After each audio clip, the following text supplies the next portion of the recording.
یوسف نے کہا کہ اللہ پناہ میں رکھے کہ جس شخص کے پاس ہم نے اپنی چیز پائی ہے اس کے سوا کسی اور کو پکڑ لیں، ایسا کریں تو ہم بڑے بے انصاف ہیں۔ آخر جب وہ اس سے نا امید ہو گئے تو الگ ہو کر صلاح کرنے لگے۔ سب سے بڑے نے کہا، کیا تم نہیں جانتے کہ تمہارے والد نے تم سے اللہ کا عہد لیا ہے، اور اس سے پہلے بھی تم یوسف کے بارے میں قصور کر چکے ہو؟ تو جب تک والد صاحب مجھے اجازت نہ دیں میں تو اس جگہ سے ہلنے کا نہیں، یا اللہ میرے لیے کوئی فیصلہ کرے، اور وہ سب سے بہتر فیصلہ کرنے والا ہے۔ تم سب والد صاحب کے پاس واپس جاؤ اور کہو کہ ابا، آپ کے صاحبزادے نے وہاں جا کر چوری کی،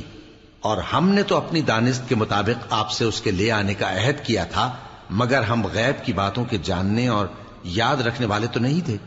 اور جس بستی میں ہم ٹھہرے تھے وہاں سے، یعنی اہل مصر سے، اور جس قافلے میں آئے ہیں اس سے دریافت کر لیجئے، اور ہم اس بیان میں بالکل